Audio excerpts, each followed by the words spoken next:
नमस्ते प्यारे दर्शकों। आज रात हम कुमारी कंदम की दिलचस्प कहानी जानेंगे। एक ऐसे समय की कल्पना करो जब इतिहास नहीं लिखा जाता था।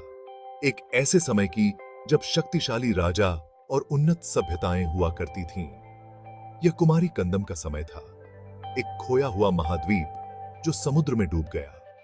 कहानियां कहती हैं कि यह भारत के दक्षिण में स्थित था, एक विशाल भूमि जहां तमिल संस्कृति फ्लरिशिंग थी। क्या कुमारी कंदम सच में था या सिर्फ एक कहानी? इसका जवाब मेरे दोस्तों रहस्य में छुपा है। लेकिन कहानियां बनी रहती हैं, पीढ़ी दर पीढ़ी चलती रहती हैं। वे 29 शानदार शहरों वाली भूमि के बारे में बताती हैं जो कला, साहित्य और यहां तक कि टेक्नोलॉजी में भी उन्नत थी। वे कहते हैं कि इस खोए हुए महाद्वीप पर पांड्यन राजाओं का शासन था। ये कोई मामूली शासक नहीं थे। उनके पास अपने समय से कहीं आगे की बुद्धि और ज्ञान था। लेकिन प्रकृति, जैसा कि अक्सर होता है, कुछ और ही चाहती थी। समुद्र का जल स्तर बढ़ गया, कुमारी कंदम डूब गया और उसके अस्तित्व की बस कहानियां रह गईं। कुमारी कंदम की कहानी तमिल पहचान और संस्कृति के साथ गहराई से जुड़ी हुई है।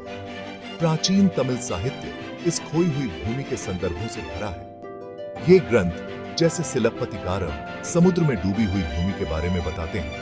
वे कुमारी कंदम के लोगों को कुशल नाविकों और विद्वानों के रूप में वर्णित करते हैं। उनके राजा एक समृद्ध और उन्नत सभ्यता पर शासन करते थे। कहानियां कला, संगीत और मार्शल आर्ट में उनकी अचीवमेंट्स के बारे में बताते हैं। एक प्रसिद्ध कहानी पहले तमिल संगम की बात करती है।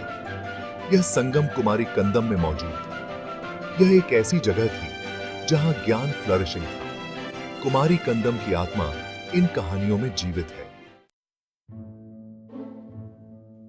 कुमारी कंदम की कहानी ने सदियों से इतिहासकारों, पुरातत्वविदों और भूवैज्ञानिकों को आकर्षित किया है।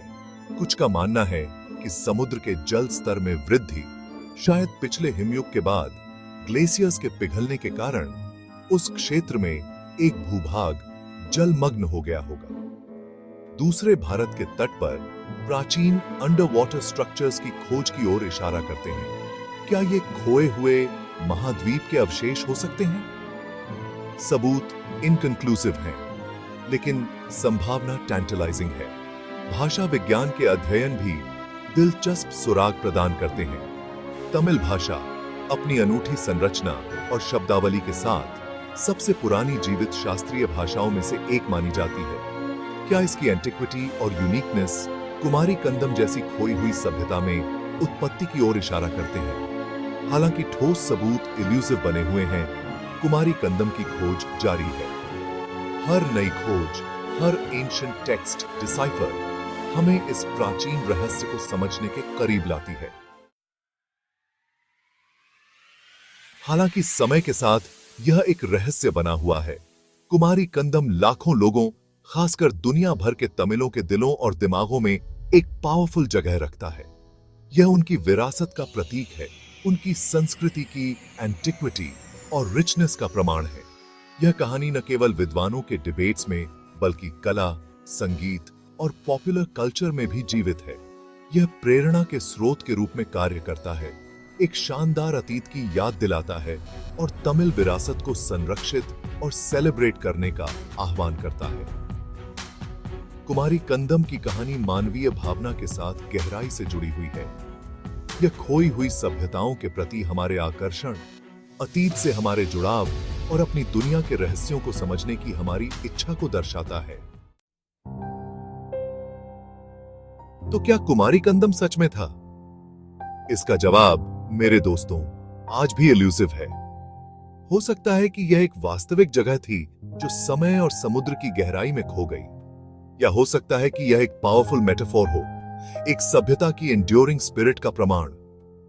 सच्चाई जो भी हो, एक बात तो तय है, कुमारी कंदम की कहानी आज भी फैसिनेट और इंस्पायर करती है। यह हमें समय की विशालता, प्रकृति की शक्ति और मानव इतिहास की एंड्योरिंग लेगेसी की याद दिलाती है।